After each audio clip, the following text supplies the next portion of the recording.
Hello, Buddhas. Today we are going to be talking about the law of attraction in a bit of a different way than normal.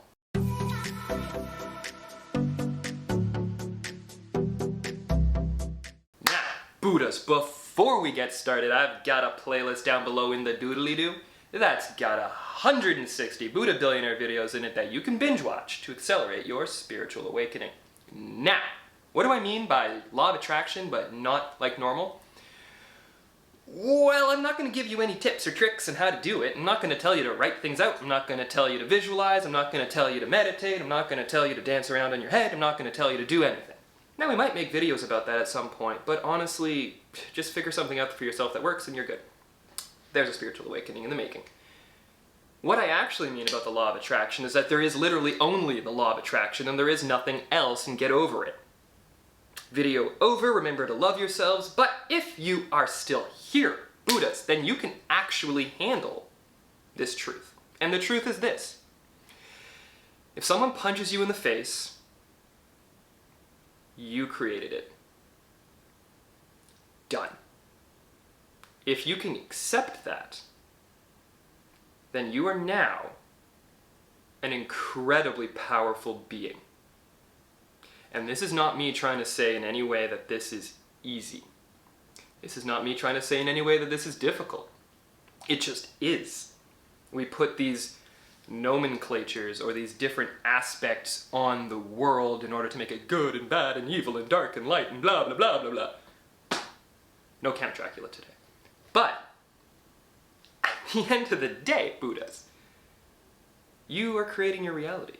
And if you're watching these videos, then you're starting to understand that a little bit. And if you've watched anything by like Esther Hicks or Abraham Hicks or whatever the heck you want to call them, you are creating your reality.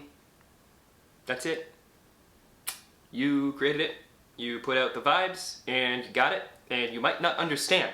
This is the crux of the thing. And this is 2 minutes in on purpose so that all the people that clicked away don't benefit from this information. You created it.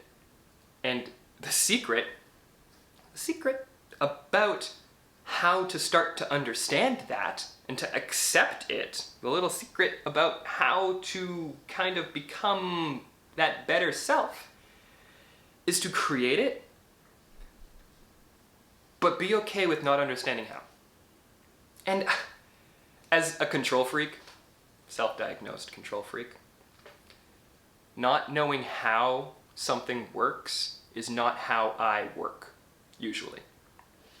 But when I started to notice my life and how it was reflected in what I put out, not what I necessarily said, but that does have an impact, but what I put out into the world, Buddhas, that is where the real power started to come. When I acknowledged that my state, your state of being, kitty, your state of being is so important. When I started to acknowledge that, and that I was done putting out negative bullcrap into the world, and I was just going to start putting out the positive, and I'm just going to start to create what I actually want, and to allow it to come when it's meant to come, and all this stuff, and to release the control. When I started to do that, tiny little magical things started to happen in my world that I can't quite explain.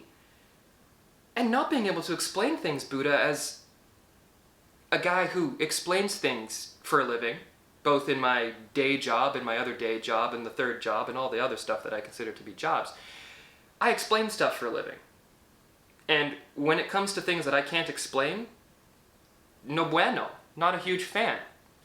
But releasing the control of having to explain how it works at a, let's call it just like a physics level, at a nuts and bolts level, that is the real power.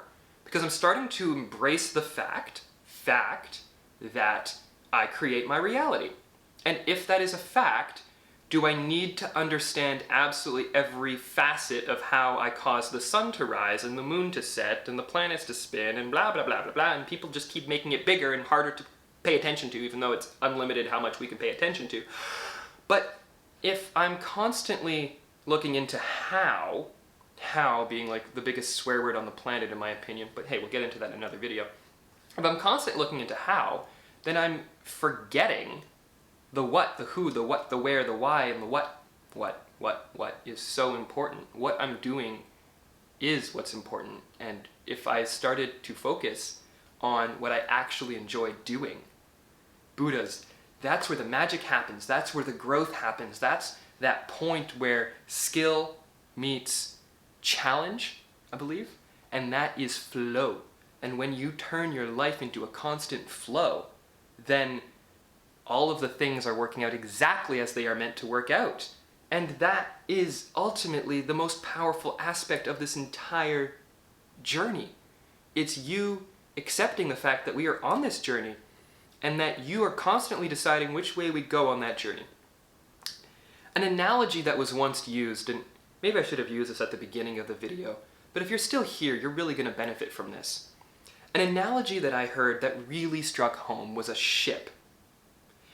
If you take a ship, you start in the middle of the ocean, so there's nothing in the way of it, and you turn it on, you put full speed ahead, and then you just leave it there and let it figure itself out, it's 99.9999999% chance that it's just going to hit a rock.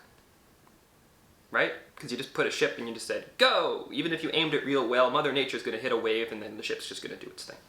Now, if you put a captain on that ship, or maybe even a crew, and you say, hey, I want you to get to this port. Captain's going to go, not a problem there, sir. He's going to steer you to the port. He's going to manage all the things along the way. But the captain's not going to be in the engine room the entire time pushing the pistons and the cylinders and making sure that the ship has power. No, he's going to relegate that to his engineer to make sure that the engineer is not even in the engine room doing the physical labor, but just monitoring. There's layers of that process where the captain is actually saying, nope, my job is to get the ship from A to B. I'm going to get to B. No problem, sir. Well, that ship is going to get to where it's going, ladies and gentlemen, if you put a captain on it. And our job in this world is to be the captain of our ships. If you want to let someone else be the captain, then you go along with their ship, and I guess that's fine for you. But I'm kind of tired of captains that I'm not paying, so at this point, it's up to me to get where I want to go. And when you can start to make that realization that everywhere you're going is entirely based on where you're intending to go, then you're going to start showing up in ports that you really like and appreciate and enjoying the sun. But if you just let the ship go and you go, you know what, maybe we'll see where the trade winds take us today. I mean, that can be fun to a certain degree. But if you're not paying attention whatsoever about what you're putting out, you're going to hit some rocks, Buddhas. That's just, I mean, that's kind of what we're here. I don't usually doom and gloom, but at the end of the day, you're going to hit the rocks if you don't pay attention to where you're going. And I mean, if that's your journey and that's the one that you want, go for it. I'm not here to stop you. I'm here to empower you. And I'm here to remind you that the most important thing is to love yourself, but try not to hit the rocks, Buddhas. It doesn't sound like a good time personally. So, remember, Buddhas, you're in charge of where you are going. That is your point. That is your journey. You are the captain at the helm of an incredibly powerful ship. And until you have that realization that everything you experience is something that you attracted in your life, you're just going to keep attracting stuff that you don't expect. So, remember, Buddhas, to love yourselves.